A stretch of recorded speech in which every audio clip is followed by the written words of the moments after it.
నమస్తే, welcome to KR TV. నేను మీ క్రాంతి. ఇవాళ మనతో ఉన్నటువంటి స్పెషల్ గెస్ట్ ఎల్బీ నగర్ శాసనసభ్యులు దేవిరెడ్డి సుధీరెడ్డి గారు ఉన్నారు. ముందుగా వెల్కమ్ చేద్దాం. అన్న నమస్తే. నమస్తే. బాగున్నా? యా బాగున్నావు. Right, fine. Out of the subject but అడగాలనిపిస్తుంది, అడుగుతున్నా. సుధీరెడ్డి అంటే టైమింగ్ అంటే సుధీరెడ్డి. మాకు ఇచ్చిన టైమింగ్కు ఇవాళ మీరు డిలే చేశారు. దీనికి రీజన్ ఏంటిది? అంటే సారీ ఫర్ ద డిలే. అయితే జనరల్గా నేను ఏ టైం ఇచ్చినా టైం ప్రకారం షెడ్యూల్ చేస్తా, ఆ టైం ప్రకారం ఉంటా. అవును, కాలనీస్లో ఇనాగ్రేషన్ పెట్టిన 10 అంటే ఎగ్జాక్ట్ 10కు ఉంటా. అవును. సో ఇవాళ మాకేమైందంటే మీకు టైం ఇచ్చినాక ఒక మిత్రునికి ఫోన్ చేసి అతనికి స్టెంట్ పడితే హాస్పిటల్కి వెళ్ళి డిశ్చార్జ్ చేస్తే నేను చూస్తానికి వచ్చినా అని చెప్పేసి అతనికి ఫోన్ చేసి చెప్పినా, నేను ఇంట్లోనే ఉంటా, బయటికి పోయేది ఉంటే పోకుండా మీకోసం వెయిట్ చేస్తున్నాడు ఓకే అని అక్కడ స్టార్ట్ అయినా మీరు ఫోన్ చేసిండు. ఓకే, మీది కొంచెం మైండ్లోకి వెళ్ళి పోయింది.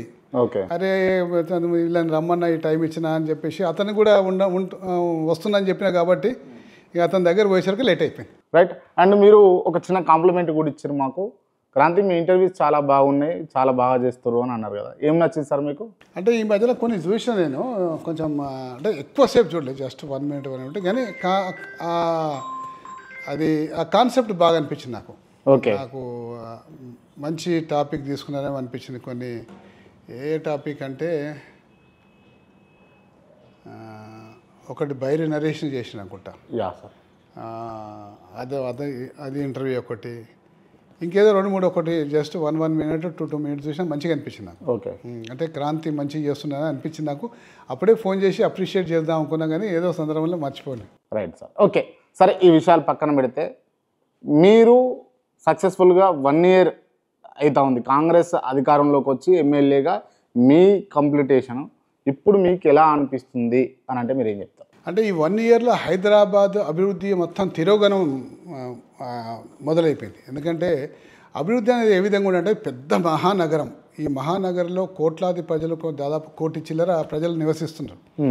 దీని డెవలప్మెంట్కు నిరంతరం చేస్తుంటేనే కొన్ని సంవత్సరాలకు కొన్ని దశాబ్దాలకు సెట్ అయ్యి కరెక్ట్ ట్రాక్లో పడుతుంది. ఓకే, ఏ 1-2 సంవత్సరాలు దీన్ని ఆపి పెట్టినా కానీ మళ్ళీ 4-5 ఏళ్ళు దాన్ని మేకప్ అయితే 4-5 ఏళ్ళు పడుతుంది. ఈ కాంగ్రెస్ ప్రభుత్వం హైదరాబాద్ నగరానికి మొన్న గెలిచినప్పటి నుంచి 2023 నుంచి ఇప్పటి వరకు హైదరాబాద్ అభివృద్ధిని పట్టించుకోకుండా ఒక్క నిధులు కూడా ఇవ్వకుండా మాకేం పోయిందిలే, మా శాసనసభ్యులు లేరు, మా కార్పొరేటర్ లేరు అని చెప్పేసి గాలికి వదిలేసి. రైట్. హైదరాబాద్ నగరానికా లేకపోతే ఎల్బీ నగర్ శాసనసభ్యుడు సుధీర్ రెడ్డికి? హైదరాబాద్ నగరానికి ఆపించారు. ఈ సందర్భంగా మేము అందరం కూడా ఒకసారి పోయి శ్రీధర్ బాబుని కలిసినాం. ఎందుకు కలిసినామంటే ఒక 4 monthsకో 5 monthsకో కలిసినాం. ఆల్ శాసనసభ్యులు అందరం కలిసి హైదరాబాద్ నగరాన్ని ఇట్లా గాలికి వదిలేయకుండా ₹1 అంటే ₹1 నిధులు కూడా ఇస్తలేరు మీరు. మరీ ₹1 నిధులు ఇవ్వకుండా కూడా హైదరాబాద్ని వదిలేస్తే మళ్ళీ దాన్ని మేకప్ చేయడానికి మీకు మళ్ళీ 5-10 సంవత్సరాలు పడుతుంది, కష్టమవుతుంది, చాలా ఇబ్బంది జరుగుతుంది.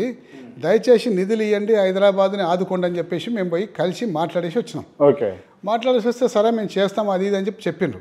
కానీ దాదాపు 10 నెలలు అయితే ₹1 నిధులు ఇయ్యాయి. దాని తర్వాత కొంచెం నిధులు ఇస్తుండ్రు. ఈ నిధులు ఎట్లున్నాయంటే అండి, ఒక్క డివిజన్లో ఒక 2 గల్లీలకు పెట్టేవరకు అయిపోతుంది. సో ఇంత దారుణమైన ఆర్థిక పరిస్థితిని పెట్టుకొని నిజంగా హైదరాబాద్ని డెవలప్ చేస్తా అని చెప్పేసి ఆ రోజు ఏమన్నా కొంచెం శ్రద్ధ పెడితే వాళ్ళు గట్టిగా చేయగలుగుతుండే. కానీ దీన్ని గాలికి వదిలేసి మా ప్రజాప్రతినిధులు లేరు ఇక్కడ, మా కార్పొరేటర్ లేరు, మా ఎమ్మెల్యేలు లేరు అని చెప్పి దీన్ని వదిలేసారు. రైట్. అంటే ఎల్బీ నగర్ అభివృద్ధి కోసమా లేకపోతే మీ వ్యక్తిగత రాజకీయ అభివృద్ధి కోసమా తెలియదు, కానీ మీరు పార్టీలోకి కాంగ్రెస్లోకి పోతారు అని చెప్పేసి మీ ప్రత్యర్థి అయినటువంటి, క్లియర్గా చెప్తున్నా, మీ ప్రత్యర్థి అయినటువంటి మధుయాష్కి గౌడ్ చెప్పింది. మది అంటే నేను అనుకుంటున్నా మీతోటి ఒక ఇంటర్వ్యూ అయింది. ఆ ఇంటర్వ్యూలో కూడా మీరు అడిగినట్టు గుర్తు నాకు. ఎప్పుడు ఒక 8 నెలల క్రితమో 7 నెలల క్రితమో ఒకటి ఇంటర్వ్యూ జరిగితే స్పష్టంగా చెప్పినా నేను ఏ పార్టీలోకి పోను, బీఆర్ఎస్ పార్టీలోనే ఉంటాను స్పష్టంగా. బట్ క్లియర్గా తను చెప్పింది ఏంటంటే రావాలని చూస్తున్నాడు, ఆయన వల్ల పార్టీకి లాభం అయితే, ఆయన వల్ల కాన్స్టిట్యున్సీకి లాభం అయితే ఖచ్చితంగా తీసుకోండి అని వెల్కమ్ చేస్తున్నా అని చెప్పేసి మధుయాష్కి గౌడ్ అన్నాడంట. నిజమేనా ఇది? అసలు మధుయాష్కి గౌడ్ ఎవరు అంటే నేను పోవాలనుకుంటే, నేను పోవాలని పార్టీలు అనుకుంటే హూ ఈజ్ మధుయాష్కి? నాకు డైరెక్ట్ కాంటాక్ట్స్ లేవా? నేను పోలేకనా? డైరెక్ట్ కాంటాక్ట్స్ అంతా ఎవరితో ఉన్నాయి? అందరితో ఉన్నాయి. కాంగ్రెస్ పార్టీలో ఒకసారి 3.5 దశాబ్దాలు చేసినండి. నాకు అన్ని కాంటాక్ట్స్ లేవనుకుంటున్నారా? నాకు అన్ని కాంటాక్ట్స్ ఉన్నాయి. నేను పోవాలని చెప్పి అనుకుంటే మధుయాష్కిని అడగాల? డైరెక్ట్ నేను పోగలుగుతుండగా ఆయన ఎవరు నన్ను మా పార్టీకి ఉపయోగం మా నియోజకవర్గానికి ఉపయోగం ఉంటే తీసుకుంటాము అని చెప్పి అనడానికి ఆయన ఎవరు? తప్పది. అంటే ఆ విధంగా మాట్లాడొద్దు. ఇప్పుడు ఎవరు కూడా ఒక పార్టీలోకి పోవాలనుకుంటే ఎవరు కూడా అడ్డం పడే శక్తులు కానీ అడ్డం పడే పవర్ఫుల్ నాయకులు కానీ కాంగ్రెస్ పార్టీలో లేరు. ఓకే. ఎవరు ఇప్పుడు గాంధీ పోయిండు, ప్రకాష్ పోయిండు, ఎంతోమంది పోయిండ్రు. ఏమైనా ఆపగలిగిందా? గాంధీ లాగా ప్రకాష్ లాగా సుధీర్ రెడ్డిని భవిష్యత్తులో చూస్తామా? భవిష్యత్తులో అంటే కొద్ది రోజులలో. ఎట్టి పరిస్థితుల్లో మీరు అప్పుడే చెప్పానుగా, ఎట్టి పరిస్థితుల్లో నేను కాంగ్రెస్ పార్టీకి పోయేది లేదని చెప్పేసిన పోను. రైట్. ఎందుకు పోరు అని అంటే ఏం చెప్తారు? ఎందుకు పోనంటే ఒకసారి నేను పార్టీ మారిన, నా 40 సంవత్సరాల రాజకీయ జీవితంలో ఒకసారి పార్టీ మారిన. అది కూడా ఎందుకు మారిన అంటే కాంగ్రెస్ పార్టీ నా విషయంలో ద్రోహం చేసింది కాబట్టి ఆ మనస్తాపంతో పార్టీకి మారిన నిర్ణయం తీసుకున్నప్పుడు ఎట్లాగో నా నియోజకవర్గానికన్నా బెనిఫిట్ కావాలి కాబట్టి నా నియోజకవర్గానికి బెనిఫిట్ అయ్యే విధంగా కొన్ని షరతులు కొన్ని హామీలు తీసుకొని ఆ పార్టీలకు పోయినా, బీఆర్ఎస్ పార్టీలకు. ఆ హామీల ప్రకారం నాకు అన్ని కూడా చేసిండ్రు. ఏమి ఉన్నాయి, ఇలా టాక్సేషన్ తక్కువ చేసిండ్రు, ఫ్రూట్ మార్కెట్ షిఫ్ట్ చేసి పెద్ద హాస్పిటల్ కట్టిస్తుండ్రు, అలాగే ఇవాళ మన 118 జీవో ఇచ్చిండ్రు. ఇట్లా అన్ని రకాలుగా నాకు చేసినప్పుడు నేను మళ్ళీ పోయి ఇంకో పార్టీలో మారాలని చెప్పి ఆ పార్టీలో మనస్తాపంతో ఈ పార్టీకి వచ్చి మళ్ళీ ఆ పార్టీలో పోవడంలో అర్థం లేదు. కాబట్టి నేను పార్టీ మారే ప్రసక్తి లేదు. ఓకే. ఇన్విటేషన్స్ ఏమైనా వచ్చినాయా మీకు కాంగ్రెస్ పార్టీ నుంచి? అందరిని అడిగినట్టు నన్ను కూడా అడిగిరా? నేను చెప్పిన నో అని చెప్పేసిన. ఎవరు అడిగిరు మిమ్మల్ని? ఎవరో ఇవ్వాలి పేర్లు ఎందుకు, ఎవరో అడిగిండ్రు.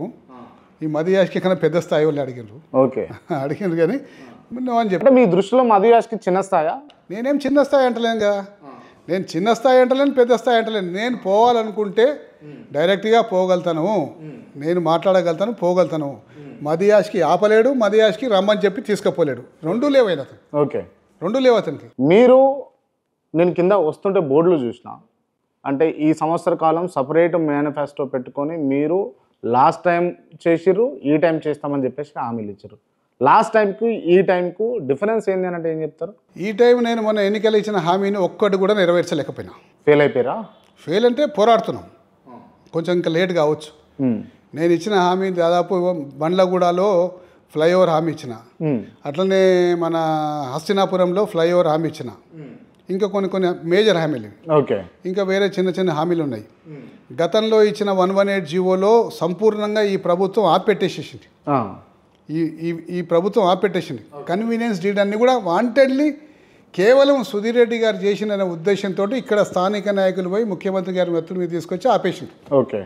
అవి కూడా చేయాలి కాబట్టి ఇప్పటిదాకా చేయలేకపోయినా, కానీ నేను ఎట్టి పరిస్థితుల్లోనే ఏదైనా హామీ ఇస్తే తుది వరకు పోరాడతా, సాధించుకుంటా. అంటే ఈ ప్రభుత్వం మీతోటి స్నేహపూర్వకంగానే ఉందా సుధీర్ రెడ్డి తోటి? స్నేహపూర్వకంగా అంటే ప్రజా సమస్యల మీద పోరాడే పరిస్థితి వస్తే పోరాడతాం తప్పనిసరిగా.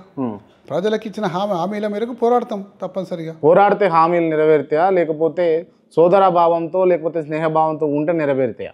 సోదర భావంతో స్నేహభావంతో ఫస్ట్ రిప్రజెంటేషన్స్ ఇస్తాము, మాట్లాడతాము, అడుగుతాము, ఒక స్థాయి వరకు అడగగలుగుతాం. ఆ స్థాయి దాటినాక వాళ్ళు రెస్పాండ్ కాకపోతే పోరాటం చేస్తాం.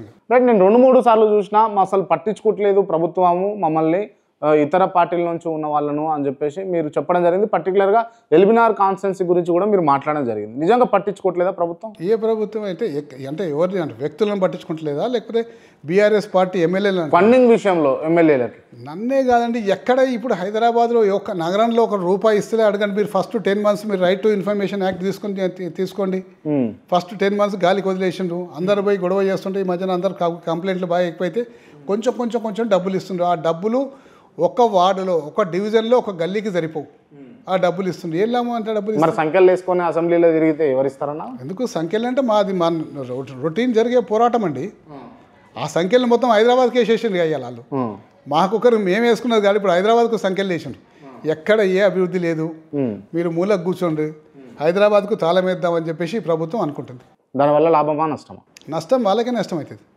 ఎందుకు నష్టం అవుతుంది అంటే మీ ప్రజాప్రతినిధులు లేకపోతే హైదరాబాద్ ఇంత పెద్ద మహానగరాన్ని గాలికి వదిలేస్తే రేపు భవిష్యత్తులో మీరు నష్టపోతారు. దీని ఇంపాక్ట్ జిల్లాల మీద కూడా ఉంటుంది. ఓకే. ఎందుకంటే కొన్ని వేల మంది రోజు జిల్లాల నుంచి హైదరాబాద్కు వస్తుంటారు. హైదరాబాద్ పరిస్థితి చూస్తే వాళ్ళు కూడా ఒక ఒపీనియన్ కలగక మానదు. కాబట్టి దీని ఇంపాక్ట్ జిల్లాల మీద కూడా ఉంటుంది. కాబట్టి నష్టపోయేది కాంగ్రెస్ పార్టీ అని చెప్పి నేను ఈ సందర్భంగా. రైట్. ఇవి కాన్స్టిట్యున్సీకి సంబంధించినటువంటి అంశాలు. కాస్త పక్కన పెడితే పొలిటికల్ అంశాలు పూర్తిగా మాట్లాడుకుంటే కనుక మనం కేటీఆర్ అరెస్ట్ అవుతాడు రేపు అనంగా ఇంటర్వ్యూ చేసినాం. మళ్ళీ ఇది సెకండ్ ఇంటర్వ్యూ, దాని తర్వాత ఇంటర్వ్యూ, రైట్? ఎందుకు అరెస్ట్ కాలేదు కేటీఆర్ అంటే మీరేం చెప్తారు? అంటే అరెస్ట్ చేస్తే అంశాలు వెతుకుతుండ్రు, బాగా తోడి తోడి తోడి వెతుకుతున్నారు. ఏ విధంగా కేసీఆర్ గారిని కేటీఆర్ గారిని లోపల పంపాలి, అరెస్ట్ చేయాలని చెప్పి వెతుకుతున్నారు. న్యాయ నిపుణులు కరెక్ట్ అడ్వైజ్ ఇస్తలేరు. అంటే ఇది అరెస్ట్ చేయలేము సార్, ఇలా ఏమీ లేదు సార్ అని చెప్పి కరెక్ట్ అడ్వైజ్ ఇచ్చిండ్రు. అడ్వైజ్ ఇవ్వడం వల్ల వెనక్కి తగ్గిపోయారు. అడ్వైజ్ ఇవ్వడం వల్ల వెనక్కి దగ్గర, లేకపోతే బీఆర్ఎస్ బీజేపీ ఒకటి కావడం వల్ల వెనక్కి దగ్గర? బీజేపీకి బీఆర్ఎస్కు సంబంధం ఏందండి? బీఆర్ఎస్ కాంగ్రెస్ పార్టీకి మొన్న ఎమ్మెల్సీ ఎన్నికలు జరిగినాయి కదా, ఎమ్మెల్సీ ఎన్నికల్లో క్లియర్గా బీజేపీ గెలవడం కోసం బీఆర్ఎస్ వ్యూహరచన చేసిందట. చూడండి, ఎమ్మెల్సీ ఎన్నికల్లో మేము అభ్యర్థులు నిలబెట్టలేదు, మేము అభ్యర్థులను ఎవరు నిలబెట్టకుండా తటస్థంగా ఉన్నాం. నెంబర్ 1. నెంబర్ 2, ఇప్పటి వరకు 10 సంవత్సరాల నుంచి మేము పోరాటం చెప్తున్న కాజీపేట రైల్వే కోచ్ ఫ్యాక్టరీ అనుకోండి, లేకపోతే నవోదయ స్కూల్స్ అనుకోండి, లేకపోతే కొంపల్లికి పోయే రోడ్లలో రక్షణ శాఖకు సంబంధించిన ల్యాండ్స్ అనుకోండి, రోడ్డు వైడనింగ్ కోసం ఎన్నో అంశాల మీద మేము బీజేపీతో పోరాడుతున్నాం. మాకు ఒక్క దాంట్లో కూడా మాకు పర్మిషన్ ఇవ్వలేదు. ఇలా మేము పోరాటం చేసి మేము మొదలుపెట్టిన మొలకని ఇలా పట్టుకొచ్చి ఇలా మొత్తం కొంపల్లిలో డిఫెన్స్ ల్యాండ్ అన్నీ కూడా ఇచ్చేయడం జరిగింది. ఎన్నో నవోదయ స్కూల్స్ ఇచ్చిండ్రు, కాజీపేట కోచ్ ఫ్యాక్టరీ ఇచ్చిండ్రు. ఇంకా సెంట్రల్ గవర్నమెంట్ నుంచి అనేక రకాలుగా వాళ్ళు కొన్ని తెచ్చుకున్నారు. ఎందుకు తెచ్చుకున్నారు? మాకు 10 సంవత్సరాలు ఇవ్వండి, వీళ్ళకి సంవత్సరాలు ఎందుకు ఇచ్చిండ్రు? మీకు వాళ్ళకున్న అంతర్గత అండర్స్టాండింగ్ ఏంది అంటే, బీజేపీకి కాంగ్రెస్ పార్టీకి ఉన్న అంతర్గత అండర్స్టాండింగ్ ఏంటంటే, బీఆర్ఎస్ పార్టీని నేను పాతాళ లోకం దొక్కుతా, నాకు ఈ విషయంలో సహకరించండి, వచ్చే ఎన్నికల నాటికి బీఆర్ఎస్ పార్టీ లేకుండా చేస్తా. ఆల్రెడీ అయిపోయింది కదా సార్, లేకుండా చేస్తా. మీరు సహకరిస్తే రేపు పొద్దున వచ్చే ఎన్నికల్లో మేమే ఉంటాం ఫీల్డ్లో, కాబట్టి మీరు సహకారం అందించండి అని చెప్పేసి కేంద్రాన్ని విజ్ఞప్తి చేసిండ్రు. సంపూర్ణ సహకారం అందులో అందిస్తున్నారు. సంపూర్ణ సహకారం అందించే ప్రక్రియలనే ఇవన్నీ కూడా ముఖ్యమంత్రి గారు కేటీఆర్ గారిని పంపించాలి ఎట్టి పరిస్థితులు అని చెప్పి ఇవన్నీ కూడా తోడుతూ ఉన్నారు. తోడుతుంటే కూడా న్యాయ నిపుణులు ఇది మంచి పద్ధతి కాదు, ఇందులో మనం ఏం చేయలేమని చెప్పడం వల్ల వాళ్ళకి ఎక్కడ సందు దొరకక జుట్టు వీక్కుంటున్నారు. రైట్. అంటే బీఆర్ఎస్ను పాతాళంలోకి తొక్కడం అని అంటే ఆల్రెడీ అయిపోయింది, తొక్కేసిరు అని నేను అంట. మీరు ఏమంటారు దానికి? చూడండి, ఎప్పుడు కూడా ఒక్క ఉదాహరణ చెప్తా అండి. ఎవడు కూడా ఈ భారతదేశంలో అంత పెద్ద నాయకుడు లేడు ఒక పార్టీని పాతాళలోకంలో తొక్కేటోడు. అంటే ఏ పార్టీకి సంబంధించిన వ్యక్తి అయినా ఇంకో పార్టీని తొక్కలేడు, అంత పెద్ద నాయకులు ఎవరు లేరు. ఉదాహరణకు ఒక విషయం చెప్తా. కాంగ్రెస్ పార్టీ పని అయిపోయింది అని చాలామంది అనుకున్నారు. మొన్న గెలిచింది, మళ్ళీ ప్రభుత్వంలోకి వచ్చింది. ఏడైపోయిందండి కాంగ్రెస్ పార్టీని పని? అట్లనే వాళ్ళు కాంగ్రెస్ పార్టీ వాళ్ళు మమ్మల్ని ఏమని అనుకుని మమ్మల్ని తొక్కుతా అనుకుంటే వేస్ట్ అది. మంది తొక్కుతా అంటే ఎక్కడ కూడా ఏ పార్టీ కూడా వాళ్ళని తొక్కే ప్రయత్నం చేయకూడదు. పాజిటివ్గా ప్రజలకు డెవలప్మెంట్ ఏందో చూపెట్టాలి, ప్రజల మన్ననలు పొందాలి. ఒకసారి కాదు, 2 సార్లు కాదు, 3 సార్లు అధికారంలోకి రావాలి, 4వ కూడా రావచ్చు. రైట్. కాంగ్రెస్ డెవలప్మెంట్స్ కావచ్చు, లేకపోతే కాంగ్రెస్ పార్టీ పరిపాలన విషయంలో సుధీర్ రెడ్డి ఎన్ని మార్కులు వేస్తారు 100కి? నేను 0 వేస్తాండి. 0 వేస్తా. ఎందుకు? అన్ని మంచిగానే చేస్తున్నారండి. ఏం డెవలప్మెంట్ చేసిండ్రు? ఉచితంగా బస్సులు ఇస్తున్నారు, ఉచితంగా బస్సు సౌకర్యం ఉన్నది రవాణాకు, మహిళలకు. అదేవిధంగా రైతు రుణమాఫీ చేసిరు. మీరు మీ 10 ఏళ్లలో గత 10 ఏళ్లలో ఎప్పుడు చేయని విధంగా వాళ్ళు రుణమాఫీ చేసిరు. మీరు ఇస్తున్నటువంటి రైతు భరోసా వాళ్ళు ఇవ్వబట్టే. ఇంకా ఏం చేయాలి, ఏం ఎక్స్పెక్ట్ చేస్తున్నారు? ఏం రుణమాఫీ చేసిండ్రు? ఎంతమందికి రుణమాఫీ చేసిండ్రు? వాళ్ళు 60 to 80% అని చెప్పేసి క్లియర్గా చెప్తున్నారు. 50% కన్నా తక్కువనే రుణమాఫీ అయింది, ఇంకా 50% మిగిలిపోయినరు. రైతు భరోసా ఇస్తున్నారు. ఇవాళ రైతు భరోసా ఇస్తుండ్రు. 2 ఎకరాల లోపల వాళ్ళకి రైతు భరోసా పడ్డది. గతంలో మేము అందరికీ ఇచ్చినాం రైతు భరోసా. ఇవాళ ఓన్లీ 2 acres వాళ్ళకే ఇచ్చిండ్రు. ఇంకా చాలా మందికి రైతు భరోసా ఇవ్వాలి. ఇంకా ఒక ఉచిత బస్సు ఇచ్చిండ్రు. ఉచిత బస్సు ఇవ్వడం వల్ల ఏమవుతుందండి, దాని ప్రకారం బస్సుల సంఖ్య పెంచుంటే బాగుంటుండే, మీ చిత్తశుద్ధి బయటపడుతుండే. అని నిజంగా కూడా ఇలా ఉచిత బస్సు ఇచ్చి మహిళలకు అందరూ కూడా ఫ్రీ సదుపాయాన్ని కల్పిస్తామని అదే ట్రిప్పులను తగ్గించి కిటకిటలు ఆడిపోయేటట్టు మహిళలను ఎక్కించుకొని ఇంకో 2వ ట్రిప్ రాదు బస్సు అని చెప్పి ఉన్న దాంట్లోనే డబల్ ట్రిపుల్ ఎక్కించుకొని వాళ్ళనే ఇచ్చి ఉచిత బస్సు ఇచ్చిన అని చెప్పి ఇలా ప్రజల్ని మభ్యపెడుతుండ్రు. అది చాలా తీవ్రమైన పొరపాటు. ఈ విధంగా చేసుకుంటూ పోయి మేము ఇచ్చినామని చెప్తే ఎట్లా అండి? ఇలా మహిళలకు 2500 ఇస్తానని ఇచ్చినా అండి? ఇంకా ఇవ్వలేదు. ఇంకా ఎన్నో వాగ్దానాలు చేసిన గ్యారంటీలు అన్నారు, సంతకాలు పెట్టిన బాండ్ పేపర్లు తీసుకొచ్చి ప్రజల ముందర పెట్టి ఇది మేము ఇస్తున్న బాండ్స్ అన్నారు. ఎటు పోయినాయి ఈ బాండ్స్ అని మళ్ళీ సంవత్సరం పూర్తిగా వచ్చింది. ఈ రోజు వరకు బాండ్ పేపర్లు ఇస్తలేరు. ఏమంటే రాష్ట్రం యొక్క ఆదాయ పరిస్థితి బాగాలేదని చెప్పి చెప్తున్నారు. రాష్ట్రంలో యొక్క ఆదాయ పరిస్థితి బాగాలేదన్న సంగతి ఇప్పుడు ఎట్లా తెలిసింది మీకు? మీ శాసనసభ్యుడు బట్టి విక్రమార్క గారు ప్రతిపక్ష నాయకుడు ఉన్నప్పుడు ఆర్థిక పరిస్థితి మీద ప్రతి సంవత్సరం బడ్జెట్ ప్రవేశపెట్టేటప్పుడు ఎంత ఆదాయం ఉంది, ఎంత ఖర్చు ఉంది, ఎంత దేనికి పెడుతున్నాం, కేటాయింపులు చేస్తున్నాం సంగతి స్పష్టంగా అసెంబ్లీలో మీరు కూడా మాట్లాడిన సందర్భాలు ఉన్నాయి కదా. మరి ఆర్థిక పరిస్థితి తెలుసుకొని మీరు అలవి కానీ హామీలు ఎందుకు ఇవ్వాల్సి వచ్చింది? అంటే కేవలం ఓట్ల కోసం దండుకొని అధికారంలోకి రావాలి, దాని తర్వాత ప్రజలకు ఏదైనా చెప్పుకుందాంలే అని చెప్పేసి ఒక ఈజీ గోయింగ్ ఆలోచన చేసింది కాబట్టి ఇలా ప్రజల్ని మోసం చేశారు. ప్రజలు అంటే నిమ్మలంగానే ఉన్నారు, ప్రజలు హ్యాపీగానే ఫీల్ అవుతా ఉన్నారు. బీఆర్ఎస్ పార్టీ నాయకులే పర్టికులర్గా ఇట్లా కావాలని చెప్పేసి ప్రభుత్వం పైన నిప్పులు చల్లుతున్నారంటే ఇలా ప్రజలు హ్యాపీగా ఉన్నారంటే లోకల్ బాడీ సెలక్షన్ పెట్టమనండి, తెలిసిపోతుంది. సర్వే చేయించుకొని లోకల్ బాడీ ఎలక్షన్స్లో మనకు సీట్లు రావు, లోకల్ బాడీ ఎలక్షన్స్ పెట్టుకుంటే పరువు పోతుంది అని చెప్పేసి అనుకొని లోకల్ బాడీ ఎలక్షన్స్ని ఏదో కారణంతో వాయిదా ఇస్తున్నారు. మీరు హ్యాపీగా ఉన్నారంటే లోకల్ బాడీ ఎలక్షన్స్ పెట్టండి. ఎందుకు లోకల్ బాడీ ఎలక్షన్స్ మొత్తం గులాబీమయం అయిపోతుందా? లోకల్ బాడీ ఎన్నికలలో మొత్తం ఇప్పుడు చూడండి గులాబీమయం అవుతుందో పెట్టమని చెప్పండి, వాళ్ళని తెలుస్తుంది. అప్పుడు వాళ్ళు ధైర్యం చేయలేక మా పరువు పోతుందని చెప్పి పెట్టకుండా వాయిదా ఇస్తున్నారు. రైట్. ఇప్పుడు ప్రజలు ఎవరి వైపు ఉన్నారండి? మా వైపే ఉన్నారండి. మీ వైపు అంటే? మా వైపు బీఆర్ఎస్ పార్టీ వైపు. మా మాజీ ముఖ్యమంత్రి కేసీఆర్ గారు వెన్నంటే ఉన్నారు. మళ్ళీ రావాలి సార్ కావాలి అంటున్నారా తెలంగాణ? సహజంగా అంటారు. ఎందుకంటే ఎప్పుడైతే వేరే పార్టీ అత్యధిక ఆశ చూపెట్టి ఇవన్నీ చేస్తామంటే అరే 10 సంవత్సరాలు ఈ పార్టీకి అవకాశం ఇచ్చినాక ఆ పార్టీకి కూడా అవకాశం ఇద్దామని ఒక అవకాశం ఇచ్చారు. కానీ ఇచ్చినాక ఇప్పుడు 1 సంవత్సరం తర్వాత వాళ్ళు మేము మోసపోయినాము, కేసీఆర్ గారు బ్రహ్మాండంగా చేసిండు, అనవసరంగా మేము మోసపోయినాము అని చెప్పేసి అలా వాళ్ళు రియలైజ్ అవుతుంది, వాళ్ళకి అర్థమవుతుంది. ఇలా పంట పొలాలకు నీళ్ళు లేక ఎండిన పొలాల మధ్యలో ఇలా బర్రెలు గొర్రెలు మేత మేస్తున్నాయండి. కేసీఆర్ గారు ఏమైనా 1 ఎకరం అన్న ఎండిపోయిందా అండి? ఇలా చాలా సినిమా ఇవాళ చూడండి పేపర్లో పడ్డది, ఇవాళ నిన్న పేపర్లో పడ్డది. అటువంటి దారుణమైన పరిస్థితి ఉన్నది. మరి ఇటువంటి దారుణమైన పరిస్థితికి ఆటోమేటిక్గా ప్రజలకు నుంచి తీవ్రమైన వ్యతిరేకత వస్తుంది కండి. అదే వ్యతిరేకత ఇవాళ ప్రజలు చూపెడుతుంది ఆ పార్టీ మీద. ఇప్పుడు పార్టీ మారిన వాళ్ళు ఉన్నారు కదా సార్, ఎమ్మెల్యేలు ఉన్నారు కదా, ఫిరాయింపు ఎమ్మెల్యేల ప్లేస్లో మళ్ళీ ఉప ఎన్నికలు వస్తాయి అని చెప్పేసి కేటీఆర్ గారు బలంగా వాయిస్ వినిపిస్తున్నారు. వస్తాయని భావిస్తున్నారు. నమ్మకంతో ఉన్నాము. మళ్ళీ ఎలక్షన్స్ వస్తాయి ఖచ్చితంగా. మళ్ళీ ఎలక్షన్స్ వస్తే ఆ ఎలక్షన్స్లో ఖచ్చితంగా బీఆర్ఎస్ పార్టీ గెలుస్తుంది అని చెప్పేసి గట్టి నమ్మకం ఉంది. ఎలక్షన్స్ వస్తాయన్న నమ్మకం ఉంది, మేము గెలుస్తామన్న నమ్మకం కూడా ఉంది. రైట్. ఓకే. సరే, బీఆర్ఎస్ పార్టీ నుంచి కాంగ్రెస్ పార్టీలకు పోయినటువంటి ఒక ఎమ్మెల్యే పటాన్ చెరువు కాన్స్టిట్యున్సీ గూడెం మహిపాల్ రెడ్డి, తను నిన్న ఒక మాట అన్నాడు. కాంగ్రెస్ పార్టీ అని ఒక బీ పిచ్ చెప్తున్నాను నేను, అది నాకు పలకడానికి కూడా వస్తలేదు, ఆ పార్టీ అని చెప్పేసి పోల్చండి. అంటే క్లియర్గా కాంగ్రెస్ పార్టీలో ఉండి కాంగ్రెస్ పార్టీని తిట్టిందంటే బీఆర్ఎస్ వాళ్ళే కాంగ్రెస్లోకి పంపించారు అనుకోవచ్చా? చూడండి, మేము పంపించిన అని చెప్పేసి మీరు అనుకోవచ్చు అంటే ఇప్పుడు ఆ పార్టీలకు పోయినప్పుడు ఒకసారి అనేక ఇంటర్వ్యూలో కూడా చెప్పిన ఆ పార్టీలకు పోయిన వాళ్ళు ఎవ్వరు కూడా అందులో ఇమడలేరు. ఎందుకు ఇమడలేరు అని చెప్పేసి అంటే నేను ఖచ్చితంగా చెప్పగలుగుతాను ఏంటంటే నాకు 35 సంవత్సరాల యొక్క అనుభవం, ఆ పార్టీలో పనిచేసిన అనుభవం ఉంది. వీళ్ళు పోయిన వాళ్ళు కొత్త వాళ్ళు పోయిన ఆ పార్టీలో పనిచేయలేదు.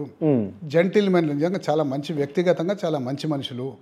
ఇవాళ మహిపాల్ రెడ్డి గారు అనుకోండి, కాళ యాదయ్య అనుకోండి, లేకపోతే గాంధీ గారు అనుకోండి, ప్రకాష్ గౌడ్ అనుకోండి, వీళ్ళంతా చాలా వ్యక్తిగతంగా వెరీ గుడ్ జెంటిల్మెన్స్. ఏదో డిసిషన్ తీసుకున్నారు, ఆ పార్టీలో పోదామని డిసిషన్ తీసుకుని పోయినరు. కానీ వీళ్ళ మనస్తత్వాలకు ఆ పార్టీలో ఇమడలేరు. ఖచ్చితంగా ఇప్పుడు కాకుండా ఇంకో 6 నెలలకో సంవత్సరానికి ఖచ్చితంగా తిరిగి రావాల్సిందే. మళ్ళీ మీ పార్టీలో జాయిన్ అవుతాం, మీ పార్టీలకే వస్తాము, మీ కండవ కప్పుకుంటామని అంటే కప్తారా? అంటే కప్పంది మా పార్టీ అధినేత నిర్ణయం అండి. ఆయన ఎట్లా చెప్తే అట్లా నడుచుకుంటాం. కానీ ఆ పార్టీలో వీళ్ళు ఇమడలేరు. ఖచ్చితంగా ఘంటాపదంగా రికార్డెడ్గా చెప్తున్నది. ఉప ఎన్నికలు వస్తాయని పార్టీలకు రమ్మని ఇండైరెక్ట్గా బెదిరిస్తున్నానంటే మేమెందుకు బెదిరిస్తామండి? వెళ్ళిపోయింది అండి వాళ్ళు. వెళ్ళిపోయినాక మేమెందుకు బెదిరిస్తామండి?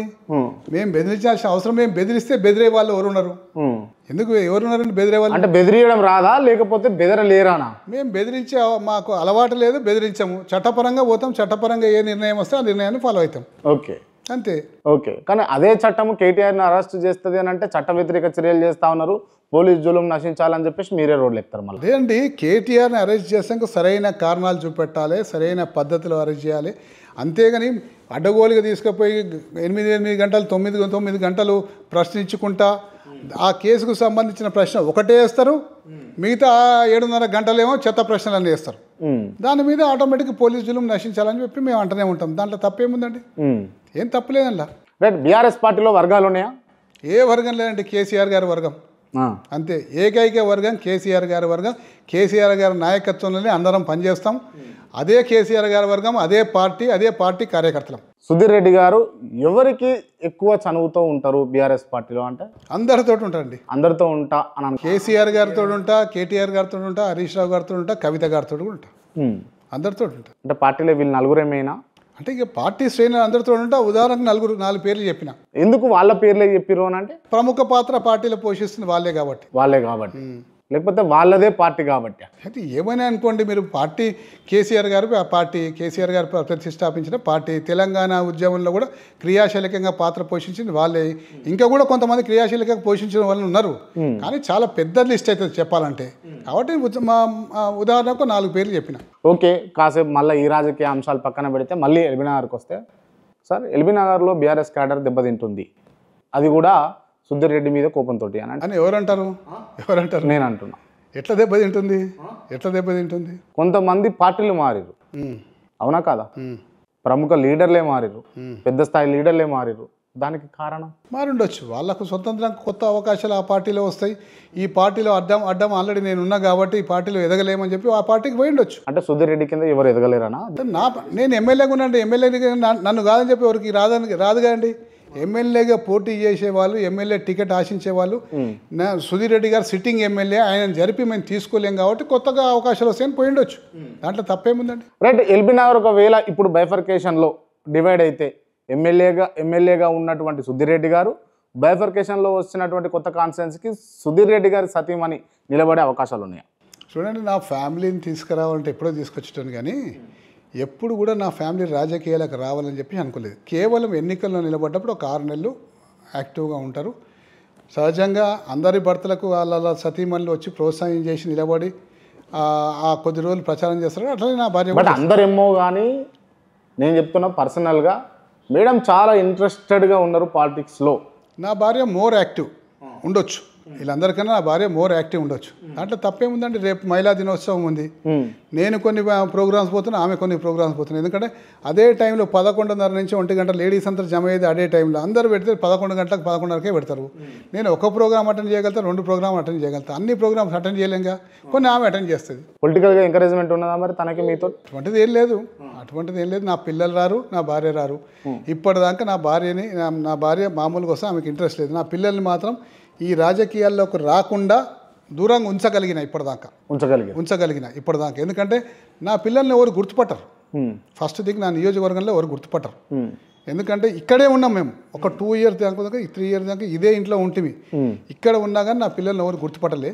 మొన్న ఎన్నికల్లో 2023 ఎన్నికల్లో కొంచెం కొంచెం ముందుకు వచ్చి పనిచేసిన, అంటే బ్యాక్ డ్రాపే ఉన్నారు, కానీ ఆ బ్యాక్ డ్రాప్లో కూడా కొంచెం వచ్చి వాళ్ళ పార్టిసిపేషన్ ఉండే. అంతకన్నా ముందు ఎలక్షన్స్లో తెలియదు. మొన్నటితో కొంతమందికి పరిచయం. రైట్. ఎందుకు దాచి పెడతా ఉన్నారు? వారసత్వాన్ని ఎందుకు రాజకీయాల్లోకి రాకుండా అడ్డు పెడతా ఉన్నారు సుధీర్ రెడ్డి గారు? అంటే వారసత్వాన్ని అడ్డం పెడుతున్నారు కదా, రాజకీయాలు భ్రష్టు పట్టిపోయినాయి. అడ్డగోలిగా మాట్లాడుతుండ్రు, ఎవరు పడితే ఏది పడితే అది. ఒక పని చేసి ఒక వ్యక్తి ఒక పని చేస్తున్నట్టే అంతకన్నా ఎక్కువ పని చేసి నేను అభిమానం పొందాలి, ప్రజా అభిమానం పొందాలని ఆలోచన చేస్తలేరు. ఇప్పుడు ఏం చేస్తున్నారు సార్, ఈయన బాగా పని చేస్తున్నాడు, ఇతని మీద ఎంత బురద వెళ్దాం, కబ్జాలు చేస్తున్నాడు, ఆక్రమణలు చేస్తున్నాడు, లేకపోతే ఇంకేదో చేస్తున్నాడు, ఇంత బురద వాళ్ళ కంటిన బురద మడకలన్నీ మా మీద పోదామని ప్రయత్నం చేస్తుంటారు. అంతే తప్ప వేరే అన్ని కూడా ఏ మాత్రం కూడా ఒక ఎథికల్ రాజకీయాలు ఏం చేస్తలేరు ఇక్కడ. సో రానియరు, రాజకీయాలకు రానియరా? రావద్దనే దూరం పెట్టిన నేను, రావద్దు కాబట్టి దూరం ఉంచాలని. వాళ్ళ స్పెషల్ ఇంట్రెస్ట్ తోటి వస్తాం డాడీ, మేము ఖచ్చితంగా చేయాలి, సర్వీస్ చేయాలి, శక్తి ఉన్నంత వరకు ఆపగలితే ఆపుతారు. రావద్దని అన్నో సందర్భాల్లో ఇంట్లో కోసం. బట్ ఎవరైనా కూడా ఇప్పుడు ఉన్నటువంటి ప్రజెంట్ సిచ్యువేషన్ లో వాళ్ళ వారసత్వాన్ని ప్రోత్సహిస్తూ రండి బిడ్డ రాజకీయాలకు చేయండి అని చెప్పేసి ప్రకటించుకున్నాడు, నా వారసుడు అని చెప్పేసి చెప్పుకుంటున్నాడు. ఈవెన్ రాజాసింగ్ లాంటి వాళ్ళు కావచ్చు, వేరే వాళ్ళు కావచ్చు, ప్రత్యక్షంగా పరోక్షంగా దింపుతున్నారు రాజకీయాల్లోకి. మీరు ఎందుకు పర్టికులర్గా వద్దనుకుంటున్నారంటే? అంటే నేను చాలా చిన్న ఏజ్లో రాజకీయాల్లోకి వచ్చిన. నా యవ్వనం అనుకోండి, బాల్యము యవ్వనం కలిపి అనుకోండి, లేకపోతే మిడిల్ ఏజ్ అనుకోండి, ఇప్పుడు సీనియర్ సిటిజన్ దాకా వచ్చిన. నా వయసు అంతా ఈ రాజకీయాల్లో అయిపోయింది. అక్కడి నుంచి ఇక్కడ వరకు నా ప్రయాణంలో ఎక్కడ కూడా రాజకీయాలు ఫేర్గా కానీ లేకపోతే మంచిగా ఇంప్రూవ్ అవుతాయని అనుకున్నా కానీ రోజు రోజు దిగజారిపోతున్నాయి. దిగజారిపోయే రాజకీయాలను నా పిల్లలు వచ్చేసి ఇలా వాళ్ళు రాజకీయాల్లోకి ఉంటే నాకు మంచిగా అనిపిస్తుంది. మంచిగా వ్యాపారం చేసుకొని మంచిగా వ్యాపారంలో సెటిల్ అయితే బెటర్ ఉంది అని చెప్పేసి నేను అనుకుంటున్నా. ఓకే, మీ బ్యాక్ బోన్ ఎవరు సార్? మీ బ్యాక్ బోన్ ఎవరు? నా బ్యాక్ బోన్ ఎవరు కాదు, నా బ్యాక్ బోన్ నేనే. నా బ్యాక్ బోన్కు నాకు బ్యాక్ బోన్ నేనే అండి. ఓకే, అంటే ఫ్యామిలీ మెంబర్స్ అంటున్నా. ఎస్, ఫ్యామిలీ మెంబర్స్ నా వైఫ్ అందరూ కూడా నాకు అన్ని విధాలుగా సపోర్ట్ చేస్తుంది. నా వైఫ్ అన్ని విధాలుగా అది అదృష్టం అని చెప్పేసి దేవిరెడ్డి సుధీరెడ్డికి ఇప్పుడు అనిపించిందా? అనిపించింది. నాకు అదృష్టం. నాకు ఆ విధంగా ఆమె అన్ని విధాలుగా సపోర్ట్ చేసి ఇన్ని సంవత్సరాల నుంచి నేను ఇంటికి వచ్చినా రాకపోయినా, లేట్ వచ్చినా, ఫ్యామిలీ ఫంక్షన్స్ అటెండ్ చేసినా చేయకపోయినా, నా పిల్లలకు టైం ఇచ్చినా ఇవ్వకపోయినా అన్నీ కూడా ఆమె మేనేజ్ చేసుకొని ఎంతో కష్టపడి ఆమె మేనేజ్ చేసుకొని ఏ రోజు కూడా అంటే నా మీద ఒత్తిడి తీసుకురాకుండా నడిపించింది. చాలా గ్రేట్ అండి. చాలా ఇప్పుడు మేము మార్నింగ్ వెళ్ళిపోతే ఆఫీస్కి 8 o'clock కల్లా ఆఫీస్కి ఉంటుంది. 8 o'clock అంటే అప్పటికి ఇంకా పిల్లలు అప్పుడప్పుడే లేస్తుంటారు. వాళ్ళు నా ముఖం చూడరు. దాని తర్వాత వస్తే రాత్రి 10 గంటలకు వస్తా, 10-10:30కు వస్తా. తెల్లారి స్కూల్కి కాబట్టి ఎర్లీగా పడుకుంటారు. కొన్ని సంవత్సరాలు పిల్లల్ని చూడలే. ఏమో సండే అందరి లెక్క మాకు హాలిడే ఉండదండి. సండే ఎక్కువ ఉంటుందండి. ఎక్కువ ప్రజలకి ఎప్పుడైతే హాలిడే ఉంటుందో ఆ రోజు మాకు వర్క్ లోడ్ ఎక్కువ ఉంటుంది. ఎందుకు ఎక్కువ ఉంటుంది అంటే ఇంతమందికి హాలిడే కదా. కాబట్టి వాళ్ళు ఉన్న ఖాళీ టైంలో నేను దొరుకుతానేమని పాపం హోప్ తోటి నా దగ్గరికి వస్తారు. కాబట్టి ఆ రోజు ఎక్కువ బిజీ ఉంటుంది నేను. కాబట్టి ఆ రోజు కూడా మేము ఎప్పుడు టైం ఇవ్వలేదు పిల్లలకు. పండగలప్పుడు ఏముంటుందండి, ఇప్పుడు దసరా పండుగ ఉంటుంది. దసరా పండుగ ఉంటే పొద్దున మొత్తం విజిటర్స్ వస్తూనే ఉంటారు, మాట్లాడుతూనే ఉంటాం. సాయంత్రం దసరా పండుగ తర్వాత ఫ్యామిలీ అంతా కలిసి సాయంత్రమే కలుస్తుంది. సాయంత్రం దసరా పండుగ ఉత్సవాలన్నీ కూడా కాన్స్టిట్యున్సీలు అయితాయండి.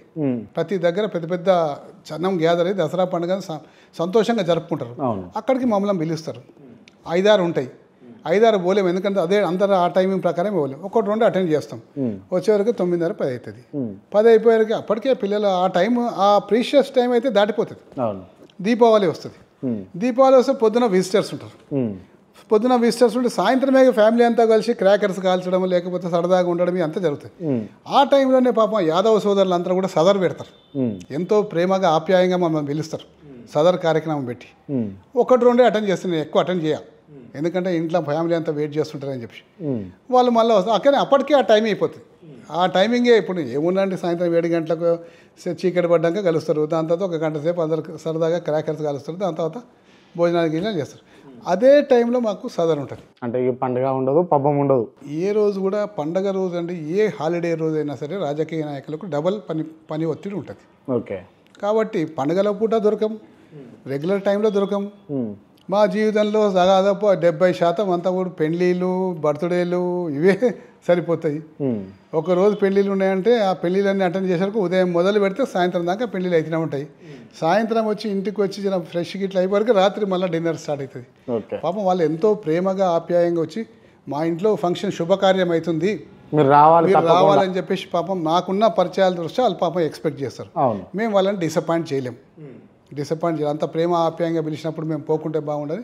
మేము కూడా అన్ని అటెండ్ చేస్తాం. రైట్, ఇవన్నీ విషయాలు వ్యక్తిగతంగా మాట్లాడుకుంటే మీకు చిరంజీవి గారికి ఏం సంబంధం అని అంటే? ఏ చిరంజీవి గారండి? మెగాస్టార్ చిరంజీవి. సంబంధం స్నేహితుడు. అందరి లెక్క చాలామంది, కొన్ని లక్షల మంది స్నేహితులు, అభిమానులు ఉంటారు. నేను కూడా ఒక అభిమాని స్నేహితుడిని. అంతే, 2. అదే, అంతవరకు ఇంకేముంటుందండి. ఏదో ఎక్కువ చనువు ఉంటుంది అని చెప్పేసి మేము విన్నాం. పరిచయం అండి, అంతే. నాకు పరిచయం అంటే ఇప్పుడు వారిని నేను కలవక కూడా దాదాపు ఒక 15 సంవత్సరాలు కావచ్చు. కలవక ఓకే. ఒక్కసారి 10 years బ్యాక్ 20 years బ్యాక్ ఒక ఫ్రెండ్ గ్రూపేషన్కి వచ్చిండు. అక్కడ నేను కలిసిన ఎక్కడో చూస్తుంటే నన్నే ఇట్లా చేయగొట్టి సుధీర్ బాగున్నావా అని చెప్పి అడిగిండు. బాగున్నా చిరంజీవి గారు బాగున్నా అని చెప్పి సెకండ్ ఇచ్చిన. మళ్ళీ పక్క టేబుల్ మీద పోయి నేను కూర్చున్నాను. అంతే, ఈ మధ్య కాలంలో కలిసింది. ఏమనిపిస్తుంది అన్న, పార్టీ అధికారంలోకి వస్తుంది అని అనుకున్నారు, అధికారంలోకి రాలేదు. తీరా చూస్తే ఎంపీ ఎలక్షన్లో కూడా గుండు సున్నా ఆ పార్టీకి పరిమితం చేసేది ప్రజలు. ఏమనిపించింది వ్యక్తిగతంగా మీకు?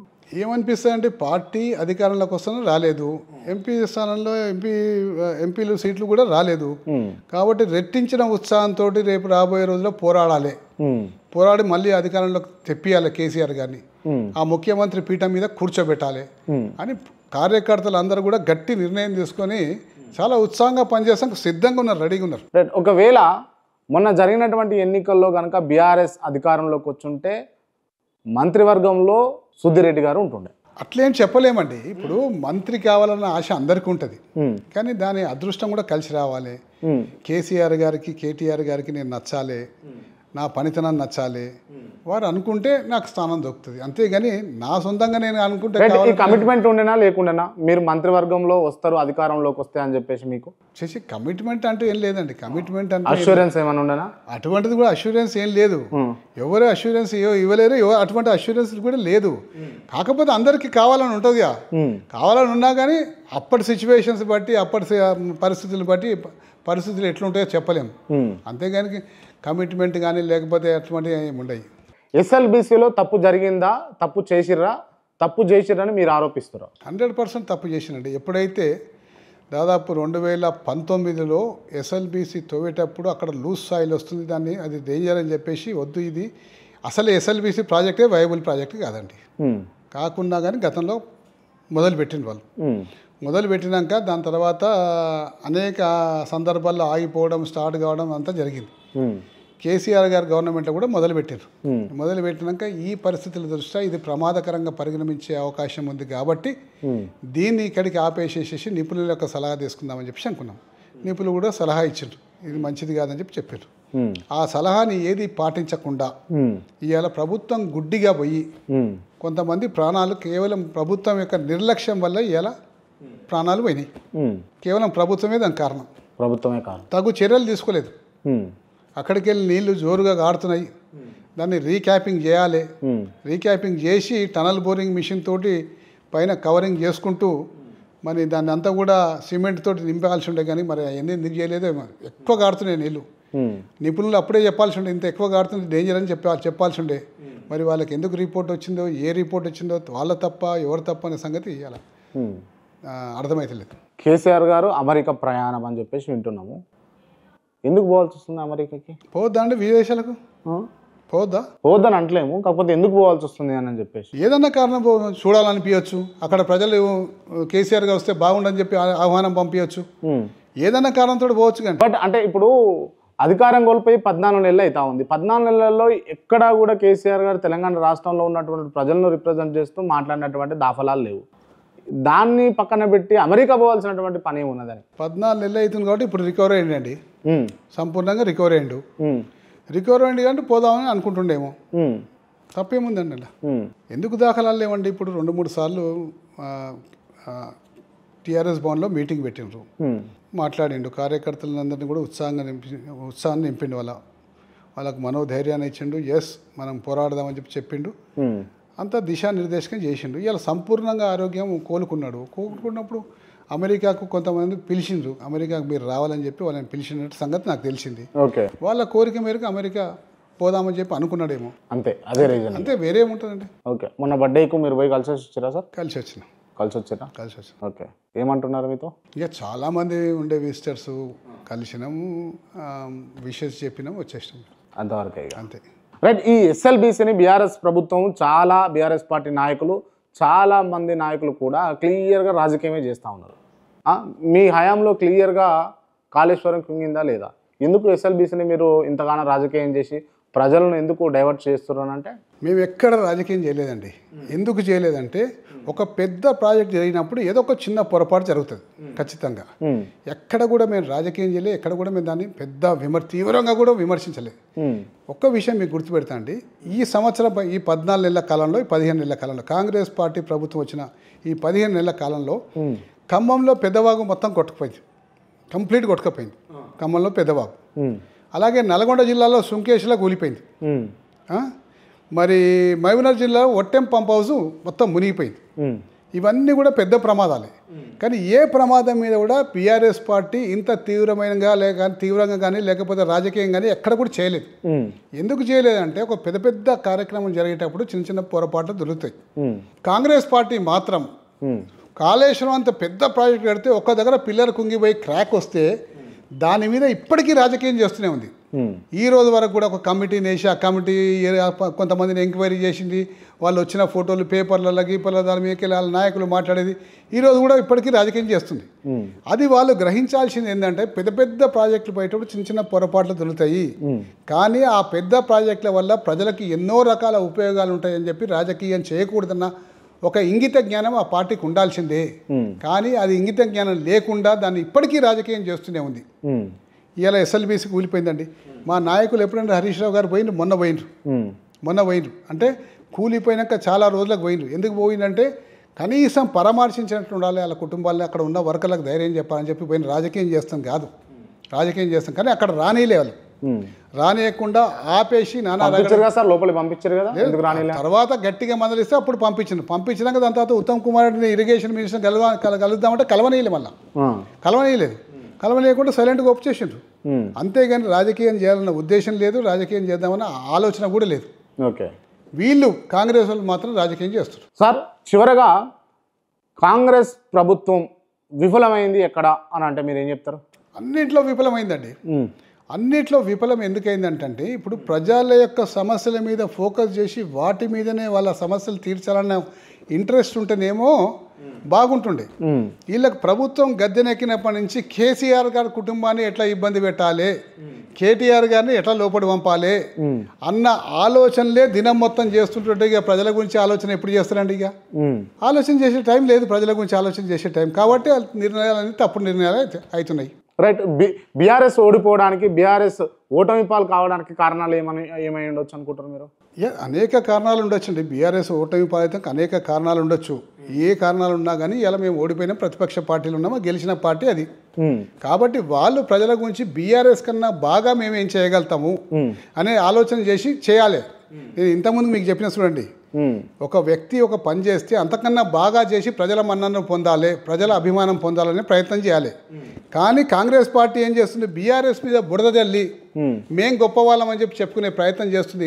కాబట్టి ఇలా రాష్ట్రం అంతా కూడా గందరగోళంగా తయారైపోయింది. రైట్. కేటీఆర్ని అరెస్ట్ చేయాలని చెప్పేసి ప్రభుత్వం చూస్తుంది అని అంటారు. కేటీఆర్ని అరెస్ట్ చేయాల్సిన అవసరం ప్రభుత్వానికి ఏముంది అని అంటే? ఏముందంటే ఇప్పుడు చెప్పాగండి నేను, మేము బీఆర్ఎస్ కన్నా మంచి పనులు చేసి ప్రజాభిమానం పొందాలని చెప్పేసి ఆ పార్టీ అనుకుంటలేదు. బీఆర్ఎస్ పార్టీలో ఉన్న నాయకులను అరెస్ట్ చేసి వీళ్ళని అవినీతి పనులు మేమే మంచోళ్ళమని చెప్పే ప్రయత్నం చేస్తుంది.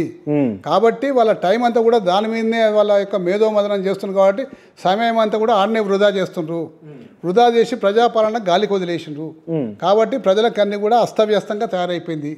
కాబట్టి ఆ ఆలోచన చేయకుండా ప్రజా పరిపాలన చేయమని చెప్పేసి మేము ఈ సందర్భంగా ముఖ్యమంత్రిని కోరుతున్నాం. ఇప్పుడు 12వ తారీఖున అసెంబ్లీ బడ్జెట్ సమావేశాలు అవుతున్నాయి. ఈ బడ్జెట్ సమావేశాలకు కేసీఆర్ గారు అసెంబ్లీకి వస్తారా రారా?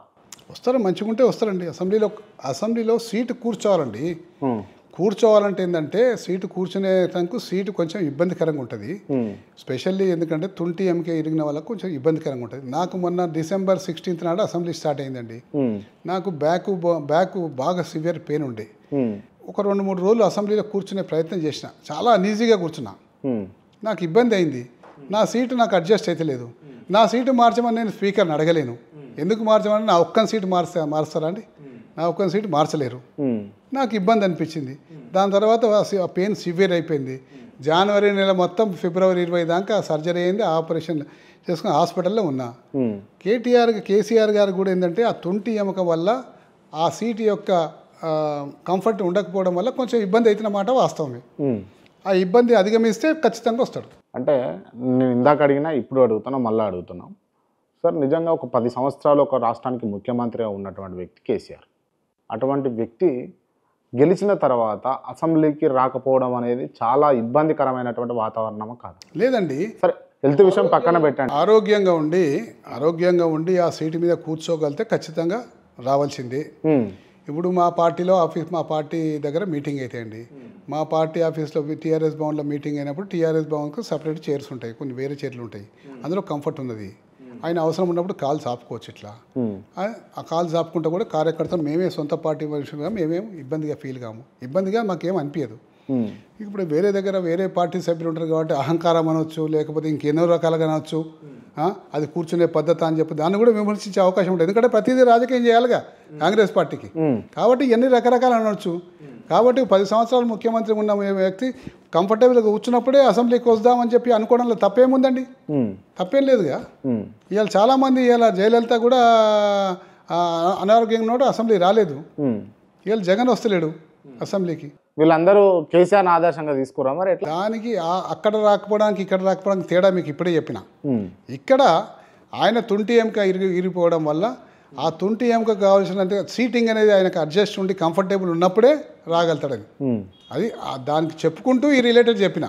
ఓకే, ఒకవేళ ఈ బడ్జెట్ అసెంబ్లీ సమావేశాలలో మీ పార్టీ ఏం లైన్ తీసుకుంది అని అంటే ఏ నిర్ణయం అంటే అసెంబ్లీ బడ్జెట్ ఏ విధంగా పెడతారు, దేనికి అలొకేషన్స్ ఏ విధంగా చేస్తారు, విద్యకి ఎంత ఇస్తారు, వైద్యానికి ఎంత ఇస్తారు, గురుకులాలకు ఎంత ఇస్తారు, లేకపోతే అనేక రకాల అలొకేషన్స్ ఉంటాయి. ఈ అలొకేషన్స్కి దేనికి న్యాయం చేస్తారు, హైదరాబాద్ సిటీకి ఏమి ఇస్తారు. పోయిన సంవత్సరం చాలా పెద్ద అమౌంట్ పెట్టింది హైదరాబాద్ సిటీకి, ఇప్పుడు ₹1 లేదండి. అబద్ధాలు అంటే హైదరాబాద్కి అంత పెద్ద ఎత్తున పెట్టేసి ఇప్పటిదాకా రూపాయి ఖర్చు పెట్టలేదు. మళ్ళీ ఈ సంవత్సరం కూడా ప్రజలను అదే విధంగా మోసం చేద్దామని అనుకుంటున్నారా? ఇవన్నీ బడ్జెట్ పెట్టినాక కానీ తెలుస్తాయి. ఇవన్నీ అసెంబ్లీలో మీరు అడుగుతారా?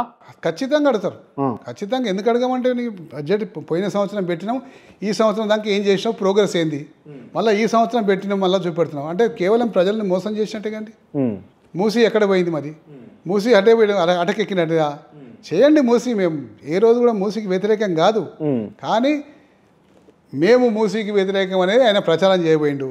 మాకు నల్గొండ జిల్లా రైతులకు పంచాయతీ పెట్టబోయిండు, నల్గొండ జిల్లా రైతులకు. ఎందుకంటే మురికి నీళ్లు మేము తాగాలనా, మురికి నీళ్ళతోటి మేము పంటలు పండించుకోవాలనా అని అక్కడ పాదయాత్ర చేసిండు. అంటే వాళ్ళకు మాకు గొడవ పెట్టబోయిండు.